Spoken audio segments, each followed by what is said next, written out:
xafladan ballaaran ee lagu shaacinayay wareejinta naqshadaha qorshe magaaleedyada ee magaalooyinka Boorama, Laascaanood, Gabiile iyo tilmaamaha magaalooyinkaasi ayaa lagu qabtay qasriga madaxtooyada Jamhuuriyadda Soomaaliland waxaana ka qayb galay madaxweynaha Jamhuuriyadda Soomaaliland Mudane Muuse Bihi Cabdi, madaxweyne ku-xigeenka Jamhuuriyadda Soomaaliland Mudane Cabdiraxmaan Cabdilaahi Ismaaciil Saylici, xubno ka tirsan golaha wasiirada, barasaabada iyo maayirada loo sameeyay degmooyinkooda naqshadaha qorshe magaaleedyada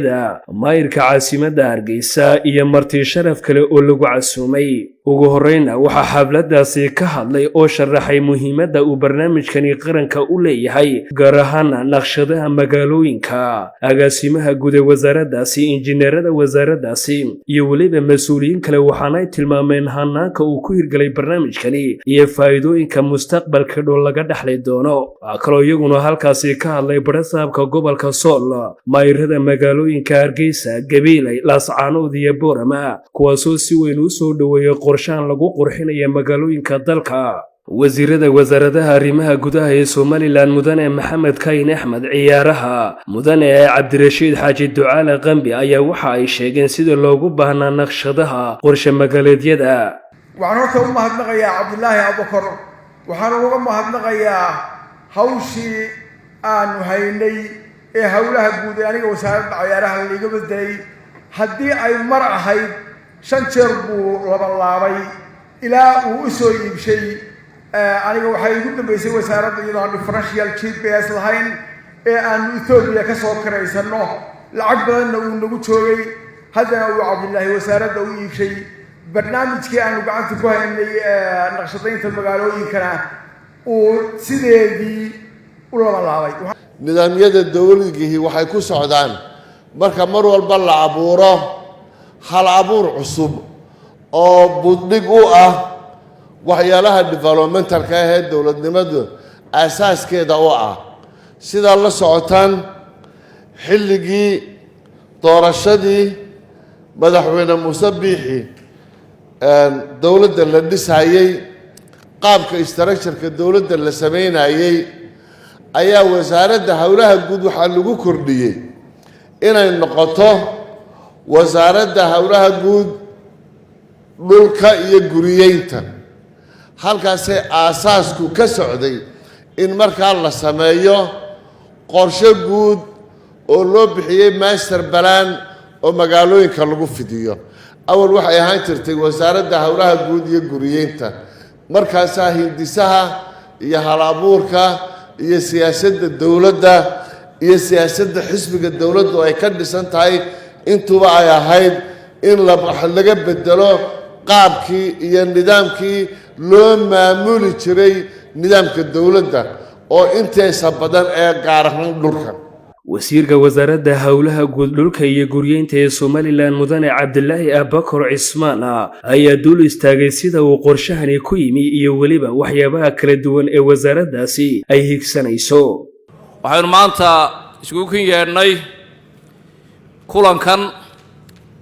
kulankan ujeedadiisu waxa weeye inaan wareejinno document ka kooban 2 oo lagu wareejinayo 3 degmo oo ka tirsan degmooyinka Somaliland ama 3 caasimadood ayaynu wareejinaynaa, waa Laascaanood,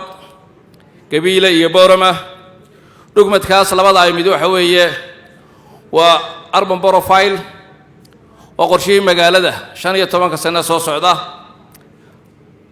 waxa kale oo aanu wareejin doonaa qorshaha aanu wareejinayno waxa loo yaqaano halbeegii lagu maamuli lahaa oo aanu bixinay National Urban Planning Standards and Norms. waxa kale oo aan jecelahay madaxweyne iyo xubnaha kale ee halkan fadhiyaaba xilkaygu waxa weeyaan markaanu diyaarino profile-kaas amba qorshaha dhammayska tiran ee magaalada ilaalintiisii waxaa lagu ilaalinayaa oo insha Allah lagu tababari doonaa shaqaalaha caasimadahaas. waxaa lagu tababari doonaa habraacyadan aanu halkan maanta ku wareejin doono oo halkan inoo yaala. laakiin anigu imika waxaan u guurnay oo imika habraac aanu ku salaysan yahay national oo ah qaran. sidaa darteed waxaanu amendment amba wax ka bedel ku samaynay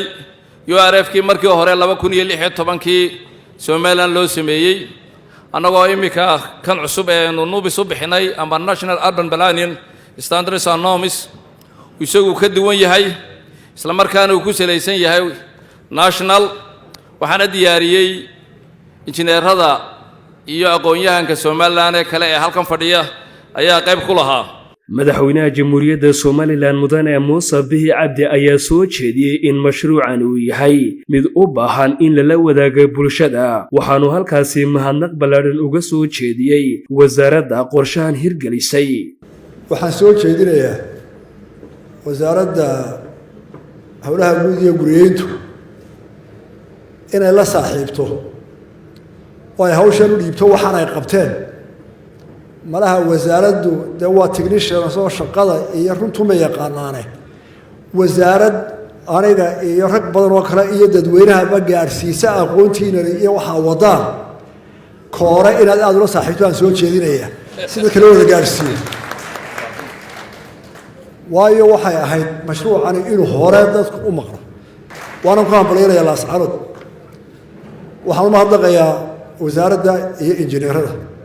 waxaynu sii mahadnaqaynaa ciddii arrintaa ka qayb gashay oo dhan halkan waxaynu ugu mahadnaqaynaa macallimiintii inoo soo saaray dhallinyarada maanta sida aynu ugaga maarannay kharash badanoo nagaga baxa dalkooda u shaqeeyey dhibaato walba u qaatay jaamacadihii iyo macallimiintii soo saaray oo guddoomiyaha jaamacadaha badankooda fadhiya ayaga kuwii kalena ka warinaya aad iyo aad baanu u maqaynaa maantana idinku waxaa ku farxaysaan midhihiinni ood arkaysaa waxaa ku tacabteen maanta qaranka wax u qabaaya waa wax lagu farxaado idinkana waa bogaadinaya hawsha qaranka u qabateen